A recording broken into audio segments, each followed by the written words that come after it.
Dans ce document à savoir numéro 1, nous allons parler de la formule topologique, qui est une nouvelle façon de représenter une molécule.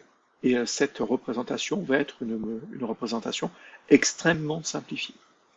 Donc la formule topologique, c'est une représentation simplifiée d'une molécule, faisant apparaître les liaisons simples et multiples, ainsi que les groupes caractéristiques de la molécule. Donc pour écrire une formule topologique, il faut représenter deux atomes de carbone liés entre eux par un tiret.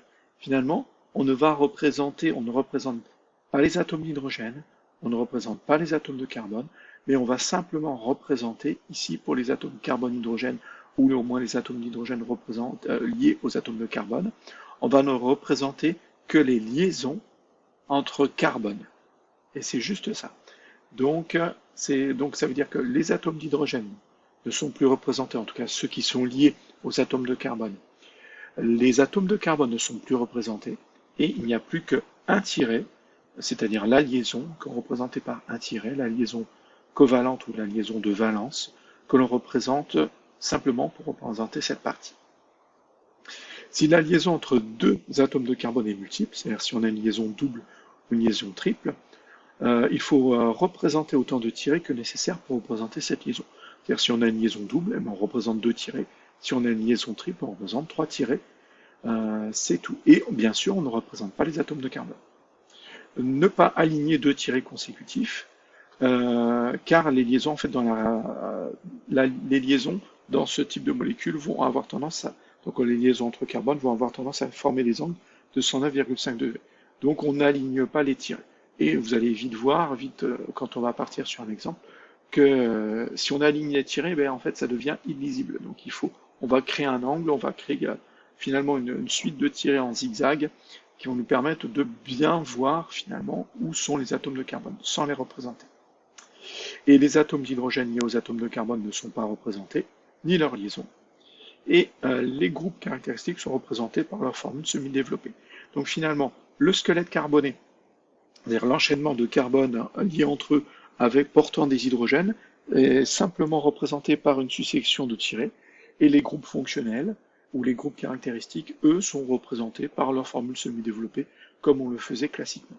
On va partir d'un exemple. Donc l'exemple que j'ai à vous proposer, c'est celui-ci. Donc voici une molécule, une belle grosse molécule.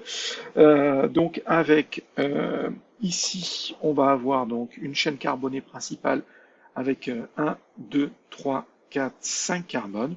Pourquoi c'est la chaîne carbonée principale? Parce que c'est la chaîne carbonée avec le plus grand nombre de carbones.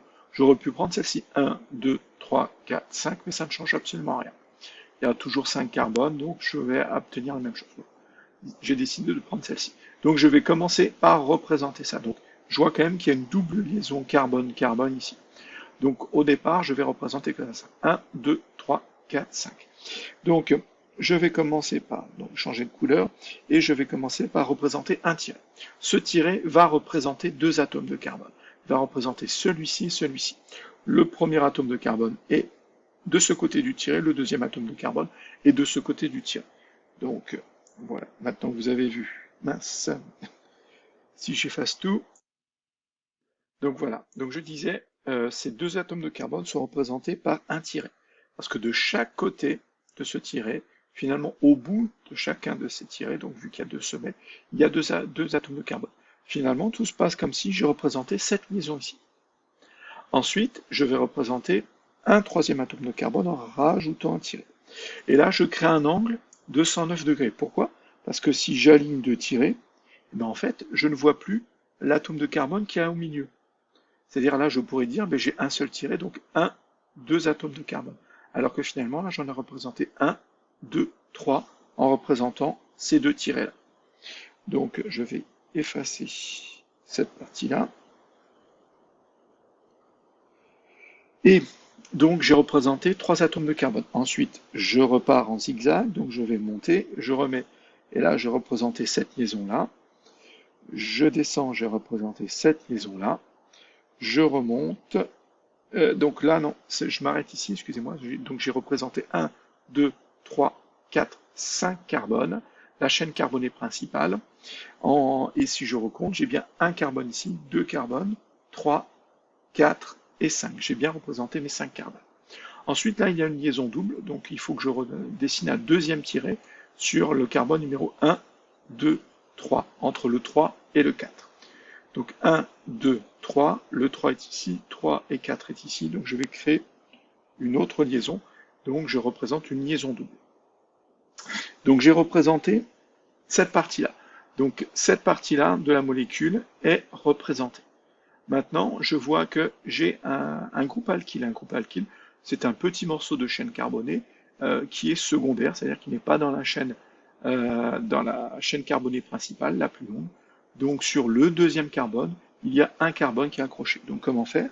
Je vais simplement représenter cette liaison-là. Là, je le mets vers le haut, c'est vers le bas, peu importe. Hein. Donc ici, là, j'ai représenté toute cette partie de la molécule.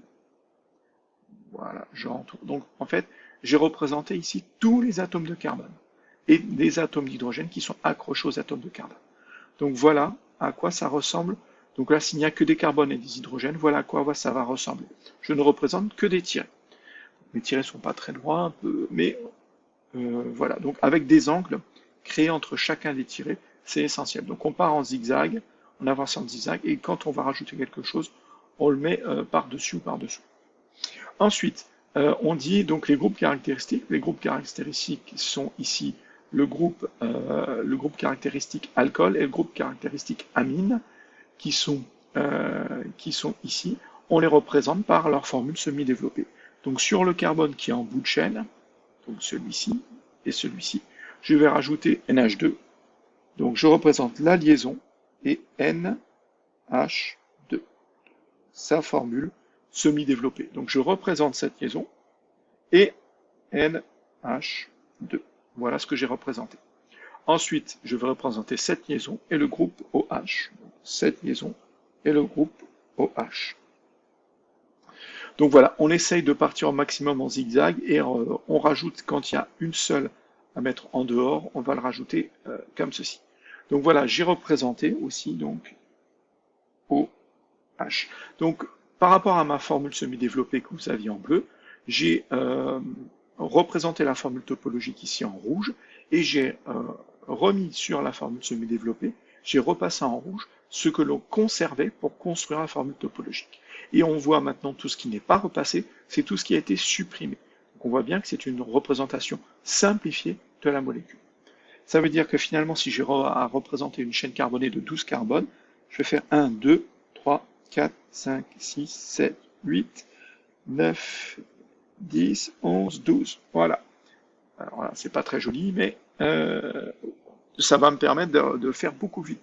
Au lieu de faire CH3-CH2-CH2-CH2, et ainsi de suite, là, en faisant des tirs en zigzag, je vais gagner énormément de temps. Donc c'est tout l'intérêt de cette formule topologique, c'est de gagner beaucoup de temps dans la représentation des molécules, et tout particulièrement celles qui ont des chaînes carbonées qui commencent à devenir assez longues. Donc ça va nous faire gagner pas mal de temps.